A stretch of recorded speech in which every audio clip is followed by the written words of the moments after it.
Lauren, why don't we turn to your piece for Notice Perspectives, in which you argue against the comments Michelle Obama made that the U.S. is not ready for a woman to be president. And you write in part this: if ever there was a time to retire this myth, it is now. This month's election results show not only that women are electable, they actually may be what voters prefer in this fraught moment. And by insisting otherwise, Michelle Obama and others are perpetuating a line of faulty reasoning that can take on a self-fulfilling and highly damaging life of its own. I agree with you. I think Mikey Sherrill and Abigail Spanberger threw that whole notion down, because this is a really difficult time to be running for office. And Mikey Sherrill especially, people were saying, oh my God, this isn't going to happen. And they were counting her out. Completely underestimated. And by the way, one of my favorite sort of little factoids in the piece, Mikey Sherrill not only won by 14 points, she dramatically outperformed the last male governor who ran against the same opponent. Her margin was about 10 points bigger than Murphy's was against the same opponent, Jack Ciattarelli. Look, I think one of the things, by the way, I got to say, shout out to Ali Vitale, who I spoke to for the piece. And, you know, what's amazing and what was frustrating to me about Michelle Obama's comments, there's an avalanche of data that shows two things. One, that women are absolutely as electable as men when they run in similar races. The data is overwhelming. And number two, that just repeating this idea that women are not electable actually does make them less electable. In other words, people are less likely to vote for women when they think they're not electable. But Ali made a great point to me that I make in the piece, which is that, you know, only after women lose do people say, oh, maybe just women shouldn't run for those offices anymore. Men lose all the time, and we never say that. We never say all men should just pack it in and give up on running for office. But we do seem to come to that conclusion when women lose. And the fact is, we've only really had 3 women, you know, running, make it through that far in the primaries. It's a very small number in the history of our country. The more women run, the more women we can see in those roles. And Americans themselves are saying they want them to. So lots to unpack there. You're right. I mean, men have been given a chance to run multiple times for the presidency. George H.W. Bush did it. Ronald Reagan did it. Adlai Stevenson's eyeing a 2028 bid. Ashley Parker, let's get you in on this, because that is, Lauren's right. I mean, there is a conventional wisdom in some corners of the Democratic Party that's quietly whispered, like, we can't nominate a woman this time around. We saw what happened in 2016. We saw what happened in 2024.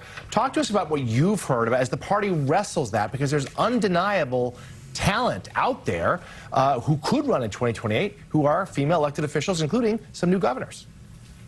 Absolutely.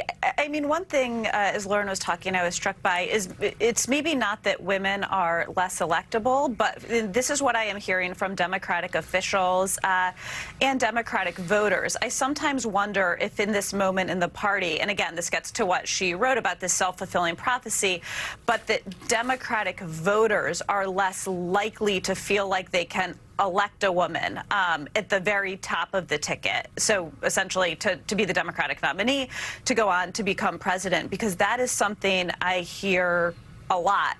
Sometimes unprompted, sometimes, as you said, in whispers, and sometimes not in whispers. And oftentimes it's said with disappointment and sadness, but I think some in the Democratic Party have, we should be clear, 2 women lost to the same man, to Donald Trump. Right. It was 2 women, and they're not just sort of women. They're not just the product of their chromosomes. It was specifically Hillary Clinton and who she was in her circumstances, and Kamala Harris and who she was in the 107 days she had to put together a campaign. But it does feel like when I talk to operatives and voters in the Democratic Party, they have overlearned the lesson and they are very hesitant to put a woman on the top of the ticket. Fair or unfair? But I think, it's so interesting. Thank you, Ashley Parker. I think the circumstances were the problem. I'm not going to go into the circumstances surrounding Hillary Clinton and Donald Trump, but I did not think that was a good matchup for the Democrats to put out there. I was concerned about it